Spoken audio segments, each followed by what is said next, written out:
لا قوة إلا بالله العلي العظيم. أعوذ بالله من الشيطان الرجيم. بسم الله الرحمن الرحيم. الحمد لله رب العالمين، وصلى الله على محمد وآله الطيبين الطاهرين، ولعنة الله على أعدائهم أجمعين من يومنا هذا إلى قيام يوم الدين. رب اشرح لي صدري ويسر لي أمري واحلل عقدة من لساني يفقهوا قولي. أما بعد فقد قال سبحانه تبارك وتعالى في كتابه المجيد وفرقانه الحميد وقوله الحق. بسم الله الرحمن الرحيم. ان اللہ لا یضیع اجر المحسنین. صلوات پڑھیں محمد. آج ذی قعدہ کی پہلی تاریخ تھی، جو ولادت باسعادت حضرت معصومہ قم سلام اللہ علیہ، جو ہمارے اور آپ کے ساتویں امام موسیٰ کاظم علیہ السلام کی بیٹی اور 8ویں امام کی بہن، جن کا روضہ قم میں ہے، اور آپ کی قدر و منزلت، آپ کا مقام، آپ کا رتبہ، آپ کا مرتبہ روایات کے اعتبار سے شہزادی کونین کی زیارت ہم کو میسر نہیں ہے. جناب فاطمہ معصومہ قم کی زیارت ویسے ہی ہے جیسے ہم شہزادی کونین کی زیارت کو جاتے ہیں. اور آپ جب زیارت پڑھتے ہیں نا تو اس میں ایک جملہ آتا ہے، یا فاطمۃ اشفعی لی فی الجنہ فإن لک عند اللہ شأنا من الشأن. اور یہ جو زیارت نامہ ہے، یہ کسی آدمی کا بنایا ہوا نہیں ہے کہ آپ شہزادی سے یہ گزارش کرتے ہیں کہ آپ جنت کے لیے ہماری شفاعت فرمائیں. تو اس کا مطلب یہ ہوا کہ اگر شہزادی شفاعت کریں گی تو جنت ملے گی. اور پیغمبر کی حدیثوں میں بھی آپ نے شہزادی کونین کی شان میں یہی پڑھا ہے کہ جب روز قیامت ہوگی اور محشر کا وقت، محشر کے میدان میں پوری امت جمع ہوگی، تو امام حسین علیہ السلام کے عزاداروں کی شفاعت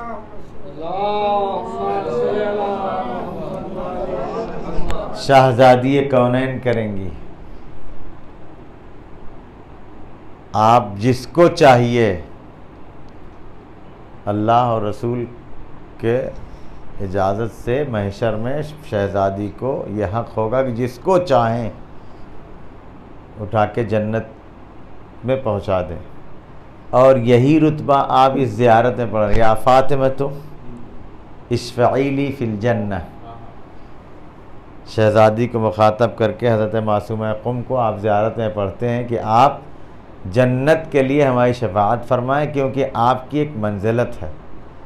اور ساری تاریخ، ساری روایت، ساری حدیث چھوڑ دیجیے. آپ آج اس وقت اگر آپ غور کریں تو جو مصیبت اور جو پریشانی اسلام کے اوپر آئی، مسلمانوں کے اوپر آئی، خاص کر اہل بیت علیہ السلام کے چاہنے والوں پر آئی، تو اس مکتب، اس مذہب اور اس دین کو پناہ کہاں ملی؟ یہ ہمارے زمانے کے حالات بتا رہے ہیں. جب عراق میں بعث پارٹی آئی اور وہاں ہمارے مرکز کو ختم کر دیا گیا تقریباً، اور مرکز ہمارا کیا ہے؟ نجف. پوری دنیا میں حق، حقانیت، مکتب اہل بیت، تعلیمات اہل بیت علیہ السلام کہاں سے نشر ہو رہی تھی؟ نجف سے. دشمن نے یہ سوچا کہ نجف کو توڑ کے ختم کر دیا جائے تو شیعت ختم ہو جائے گی. یہ ہمارے زمانے کی باتیں ہیں. اور صدام ملعون جیسے کو وہاں پر مسلط کیا گیا اور وہاں کے علماء کو طرح طرح کی اذیت دے کے نجف کو بالکل کمزور کر دیا گیا. جسٹ اس کے بعد اگر دین کو پناہ ملی تو کہاں ملی؟ دین کو اگر تقویت اس سے زیادہ ملی. یہ آپ غور فرمائیں کہ شاید اتنا لوگ شیعت کو اور مکتب اہل بیت کو اس وقت نہیں جانتے تھے جتنا قم میں حوزہ آنے کے بعد سے جاننے لگے.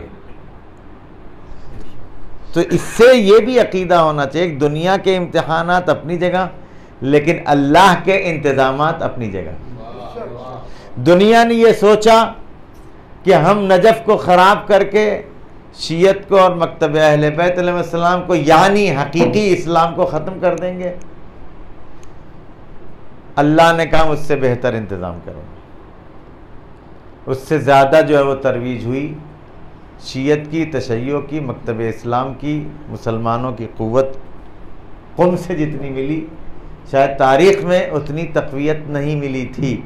اور یہ سب برکت تھی قم میں شہزادی حضرت معصومہ قم سلام اللہ علیہا کے وجود کی.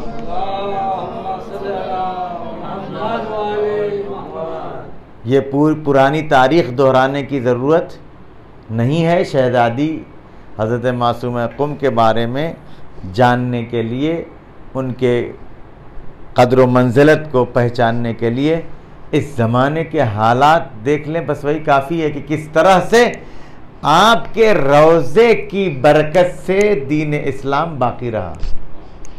اور دوسری بات تو چھوڑے، میں چونکہ رہا ہوں شہزادی کی بارگاہ میں تقریباً 10 سال قم میں، تو میں نے ان کے فیوز، برکات، ان کا لطف و کرم خود محسوس کیا ہے. جو لوگ ہیں وہی جانتے ہیں کہ ایک طالب علم کو پڑھائی کے زمانے میں کتنے مشکلات کا سامنا کرنا پڑتا. لیکن وہاں جب ہم لوگ تھے، اور آج بھی جو لوگ وہاں ہیں اس بات کو محسوس، کوئی سہارا نہ ہونے کے باوجود یہ ایک بھروسہ رہتا تھا کہ ہم شہزادی کے جوار میں ہیں، لہٰذا ہم کو کسی بھی مصیبت سے گھبرانے اور پریشان ہونے کی ضرورت نہیں ہے. ایک بار میرے ساتھ ہوا، آج سنا دیتا ہوں شہزادی کی ولادت کی برکت. مکان کے پرابلم ہر جگہ ہر زمانے میں، پھر خصوصاً طالب علم کے لیے تو تلاش کرتا رہتا ہے کہ کہاں سے. اب آپ سمجھیے کہ ہم جس گھر میں رہتے تھے وہاں 11 مہینے کا، سال بھر کا ایگریمنٹ ہوتا ہے. 13,000 تومان اس زمانے میں چلتا تھا. 13,000 میں ایک مکان کرائے پر لیا. ایگریمنٹ ختم ہوا، اب اگلے سال کرنا. آپ یہ بتائیے کہ اگر کوئی گھر آپ 13,000 روپے پر لیں، اگلے سال نئے ایگریمنٹ کے لیے اس میں کتنا بڑھنا چاہیے؟ 13 کا 14 کر دو بھائی، 15 کر دو. ہیں یہی نہ ہے؟ سیدھے صدا آئی، مکان والے نے کہا کہ 25 ڈبل. اگر آپ کو اگلے سال اور رہنا ہے تو اس سال 25 میں. اب کیا کرے؟ 13,000 دینے والا 25 میں. اب جو اپنا رینج ہے 13, 14, 15 کے اندر کہیں مل جائے مکان. اچھا، چونکہ اب آپ جس طرح کے گھر میں رہے ہیں اس سے اچھے ہی میں جانے کی کوشش کریں گے. اس سے نیچے آنے میں تکلیف ہوگی، اور ملے بھی تو پریشان، یہاں وہاں ڈھونڈ رہے ہیں. تھک گئے جب ڈھونڈ کے تو حرم میں نماز کے بعد سیدھے گئے زری پر، اور ڈپازٹ تھا وہاں کتنا، 2.5 لاکھ اس وقت کا، اب تو کوئی ویلیو نہیں 2.5 لاکھ، 2.5 لاکھ یا 3 لاکھ کچھ بھی جو ہے اس طرح سے یاد نہیں پورا، بہرحال۔ تو اب کیا کریں، نہیں مل رہا ہے۔ حرم میں نماز کے بعد گئے، سیدھے زری کے سامنے، شہزادی ہم آپ کے شہر میں، ہم آپ کے پڑوس میں، پریشان ہے، تاریخ قریب ہے، خالی کرنا گھر میسر نہیں ہے۔ یقین مانیے یہ کوئی کسی سے نقل نہیں، اپنا ہے، اس لیے پورے کانفیڈنس کے ساتھ سنا رہا ہوں۔ نماز کے بعد زیارت کر کے وہاں سے حرم سے گھر پہنچے، 1-2 اسٹوڈنٹ تھے جو ہم سے 1-2 درس پڑھنے کے لیے آتے تھے، اس میں سے ایک اسٹوڈنٹ نے آ کے بیل بجائی، کہا آقا ایک گھر ہے، اگر آپ دیکھیں پسند کریں تو، بس تھوڑا سا آؤٹ ایریے میں ہے، یعنی ہم جہاں اس میں رہتے تھے یہ ساری چیزیں دیکھنی پڑتی ہیں نا، وہاں سے سواری جو ہے وہ ہر وقت ہر منٹ پر ہے، سرکاری بس جو ٹکٹ سے چلتی تھی، تو وہ ٹیکسی ویکسی خرچہ نہیں تھا وہاں، یہ تھوڑا سا ہٹ کے ہے، مگر آپ چل کے دیکھ لیجئے گھر آپ کو کیسا ہے، پسند آتا ہے تو بات کر لیجئے۔ گئے، دیکھا، دیکھتے ہی اس سے اچھا گھر لگا ہم کو جس میں ہم تھے۔ اب آئی بات ریٹ پر، کتنا لیں گے بھائی کرایہ؟ اس نے کہا 15,000۔ ڈپازٹ کیا ہوگا؟ 50,000۔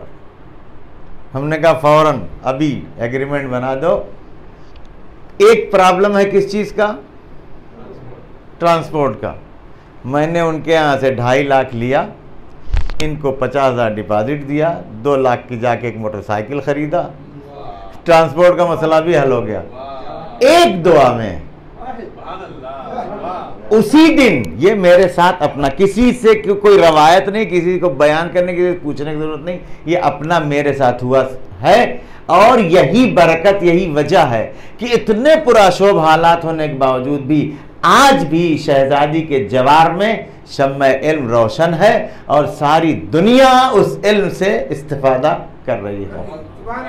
اور یہ اس لیے سنایا کہ ان کے یہاں دوری معنی نہیں رکھتی۔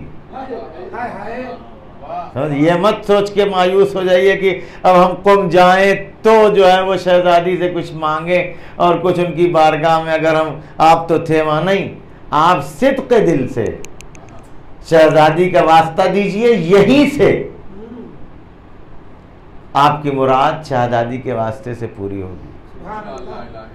اللہ نے ان کے طفیل میں، اب یہ اتنی چیزیں میں آج نقطے والا جو ہے تقریر کرنے کی موڈ میں نہیں تھا، کیونکہ شہزادی کی منزلت کا اندازہ آپ لگائیں، آپ کا نام ہے معصومہ، آپ کا رتبہ، آپ کی منزلت وہ ہے کہ آپ کا احترام ائمہ نے کیا ہے، اور آج ساری روایت اور حدیث میں نہیں پیش کرنے کے اس میں تھا، آج جو پریکٹیکل آپ دیکھ رہے ہیں حضرت معصومہ کی برکت دین پر، اسلام پر، مومنین پر،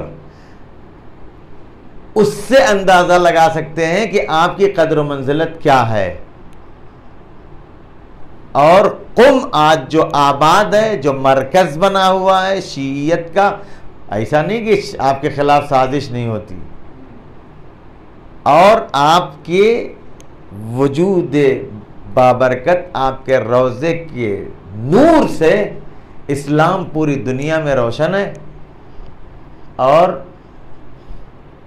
یہ جو لوگ کہتے ہیں، اب یہ ایک جملہ یہ بھی عرض کر دوں آپ خدمت میں، آپ کی زحمت تمام کر دوں، وقت زیادہ ہو گیا ہے، کہ آج آپ کو نئے نئے زمانے کے لوگ مل جائیں گے کہ قبر میں کیا ہے، روضے میں کیا ہے، زری میں کیا ہے، نہیں ہے نا کچھ، ٹھیک ہے، نہیں ہے، تو آپ ڈرتے کیوں ہیں اتنا؟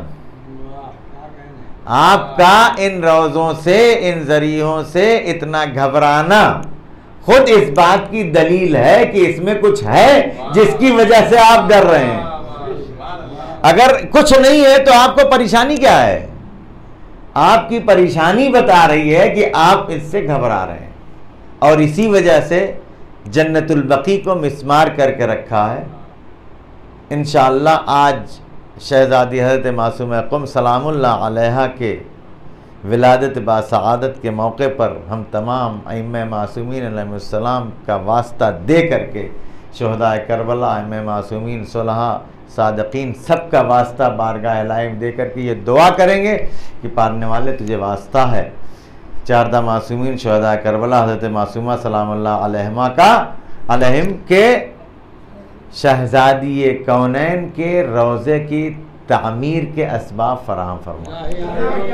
جس طرح سے ہم حضرت معصومہ کی روضے کی زیارت کرتے ہیں، اللہ ایسے اسباب فراہم فرما کہ ہم سب شہزادی کونین کے بھی روضے کی اسی طرح سے زیارت کریں۔ پالنے والا جو واسطہ ہے محمد و آل محمد علیہ السلام کا، کہ حضرت معصومہ کے طفیل اس محفل میں جو بھی حاضرین ہیں ان کی دلی مرادوں کو پورا فرما، ہمارے مرحومین کی مغفرت فرما، ہمارے بزرگوں کا سایہ ہمارے سروں پر برقرار رکھ، ہمارے مرحومین کے درجات بلند فرما، ہمارے امام کے ظہور میں تعجیل فرما، ہم سب کو آقا کے اعوان و انصار میں شمار فرما۔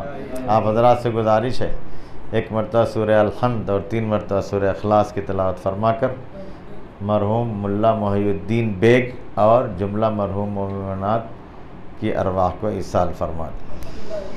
بسم اللہ الرحمن الرحیم، الحمدللہ رب العالمین، الرحمن الرحیم، مالک یوم الدین، ایاک نعبد و ایاک نستعین، اہدنا الصراط المستقیم، صراط الذین انعمت علیہم غیر المغضوب علیہم ولا الضالین۔